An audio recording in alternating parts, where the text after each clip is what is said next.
একটা ঘটনা মনে পড়লো। হযরত জিবরিল আমিন সহ যখন আমার নবী মেরাজে যাচ্ছেন, সুবহানাল্লাহ, আমার নবী দেখলেন জিবরিল 70,000 নুরানি পালকটা বাড়ি দিচ্ছে আর যাচ্ছে। আমার নবী জিজ্ঞেস করলেন, জিবরিল এই 70,000 পাখা ডানাটা কি সবসময় ঝাপটাও? বলতেছি ইয়া রাসূলুল্লাহ না, তবে 4 বার 70,000 বাড়ি দিছি। কয়বার? হাদিসে বুখারী, কোনো বানানো ঘটনা না, বুখারী শরীফের হাদিস।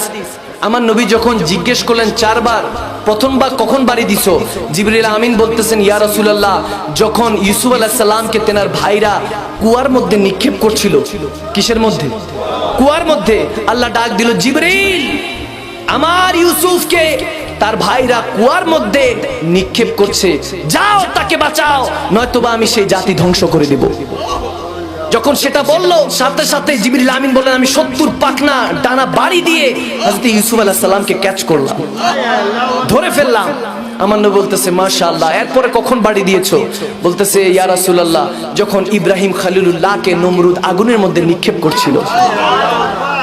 আল্লাহ বললেন, যাও জিবরিল আমার খলিলকে সেই বদবখত নমরুদ আগুনের মধ্যে ফেলছে, যাও জিজ্ঞেস করো আগুনটা গুলজার বানাবো কিনা, বাগান বানাবো কিনা। আমার ইব্রাহিম খলিলুল্লাহর উত্তর শুনেন, খলিলুল্লাহ বলছে, যিনি আগুনে নিক্ষেপ করছেন তিনিই বাঁচাবেন।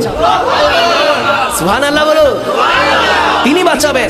জিবরিল বললেন, ওগো খলিলুল্লাহ আগুনটাকে গুলজার বানিয়ে দিই। আল্লাহ বলেছেন, বলতেছে না, আমার ভরসা আল্লাহ, আল্লাহই বাঁচাবেন। তখন সাথে সাথে আল্লাহর হুকুমে কুদরতে আগুনটা ফুলের বাগান বানিয়ে দিয়েছেন কে? চিল্লা বলো কে? আমার নবী জিজ্ঞেস করলো, এর পরেরটা তৃতীয় নাম্বারটা কি? জিবরিল বলতেছি ইয়া রাসূলুল্লাহ এর পরেরটা হলো হযরতে ইসমাইল যাবিউল্লাহর ক্ষেত্রে।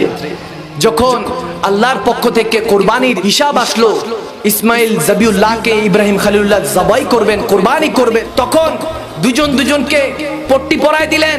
আল্লাহ তখনই সাথে সাথে খুশি হয়ে বলতেছেন, যাও জিবরিল যাও ইসমাইলকে বাঁচাও, নয়তো আমার নাসলে মুহাম্মদ নষ্ট হয়ে যাচ্ছে, ইসমাইলকে বাঁচাও। ইসমাইলকে যদি না বাঁচাও, যদি ইসমাইল জবাহ হয়ে যায়, কোরবানি হয়ে যায়, তাহলে আমি প্রত্যেক বাবাকে ফরজ করে দিব তার সন্তানকে কোরবানি করার জন্য। সাথে সাথে জিবরিল আমিন জান্নাত থেকে 70,000 ডানা ঝাপটা দিয়ে ইসমাইল যাবিউল্লাহর জায়গায় একটা দুম্বা রেখে দিলেন। সুবহানাল্লাহ, আল্লাহু আকবার বলেন। এরপর আমার নবী জিজ্ঞেস করে, এর পরেরটা কিভাবে?